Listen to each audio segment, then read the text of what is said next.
વાડી વસાવી હોય કે ગાડી વસાવી હોય, બાકીનું તમારે પૂરું કરવાનું. એટલે એ માટે સોસાયટી ખૂબ જરૂરી છે. નવા શિક્ષકો હમણાં ફેસ નવા લાગે, લગ્ન ના કર્યા હોય તો પણ સોસાયટી કમ લાગે છે.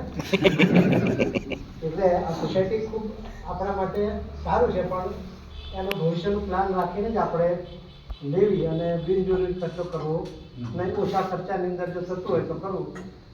જો 2 ડીજે વાગતા હોય ને 1 ડીજે પતી ગયું તો 2 ડીજે વગાડવાના નહીં. એટલે ટૂંકમાં મારો અર્થ એટલો કે કહેવાનો કે ઓછા ખર્ચાની અંદર આપણા બાળકોને આપણે શિક્ષણ આપવાનું છે. કિશોરસિંહ ગુરુજી અહીં અમારી પાસે એમની હાથની જે આસિસ્ટન્ટ તરીકે નોકરી કરતા તે વખતે એમ કીધું કે આપણે શિક્ષકનું છોડું નોકરી નહીં કરે તો પછી આપણે શિક્ષક શું કામ? એક એવો મને શબ્દ માર્યો. તો અમે મહેનત કરવા ટ્રાય કરી જોઈએ. જો કે અમે થોડા ઘણા સફળ થયા છે, પણ કેટલાક મિત્રો નથી થયા, છતાં પણ એ મહેનત કરી રહ્યા છે એમના બાળકોને આગળ લઈ જવા માટે. પછી થોડુંક વ્યસનમાં જરાક થોડુંક આપણે કાળજી રાખીએ તો આપણા બાળકો પણ કાળજી રાખે. આજનો જમાનો એવો છે, પહેલાં આપણા ડોહા છે ને ભગત નહોતા, બરાબર?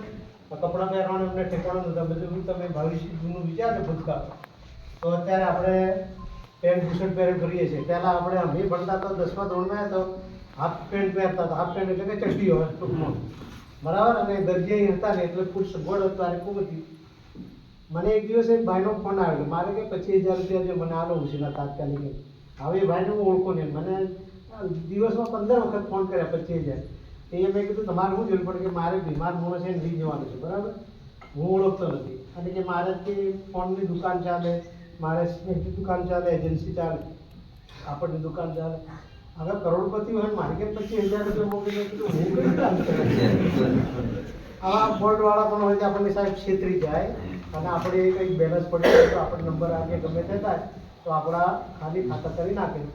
આનાથી પણ આજે જે આપણે નેટ ચાલે છે, આજે જમાનો છે ને બધો દોડતો જમાનો છે, એની અંદર દરેક એક સરખા મગજના હોતા નથી. આપણે શિક્ષક ઉપર વિશ્વાસ કરીએ. તમારે એક આનંદની વાત સમાચાર એવો મળે કે આપણા મુખ્યમંત્રીશ્રીએ 1/4/24 પછી જે નિવૃત્ત થાય છે એમને ગ્રેચ્યુટી વધારવાનું કંઈક એવું કંઈક સમાચાર હતું મોબાઈલમાં. એટલે તમારે બધાને ફાયદો છે હવે. અને પેલા જૂના શિક્ષકોને સરકારે લઈ લીધા. આપણે આંદોલન કરવું એમના લાગેલા એટલે એ રીતે લેવા જ પડશે, કારણ કે લીધા વગર ચાલે એમ નથી. બધાને જરૂર છે દરેકને. એમને વોટની જરૂર છે, આપણે એમના પૈસાની જરૂર છે. હમણાં ગામડામાં અમુક કેટલાક લોકો એમ કે ગુરુજીઓ પેલા મોબાઈલમાં આખો વાગને જેવી ઉઠી જાય પોતરે કરે. પણ એ એમને સરકારે એવું હાલી દીધું શું કરે? મોબાઈલ મંત્રવાનું કરે, તમારી હાજરી પૂરવાની, તમારું બધું શિષ્યવૃત્તિ તમારી કરવાની. પછી એટલે થોડોક સમય બાળકોનો પણ લેવાનો. આપણે તમે મિત્રો છે, આપણે જ છે બાળકો. આપણે બાળક એટલે ભગવાનનું સ્વરૂપ ગણાય. એટલે એના તરફ ધ્યાન રાખીએ અને જીવનમાં તમે આપશો આગળ વધો. હવે હવે ભગવાનના ગુણ ગાતા રહેવાના.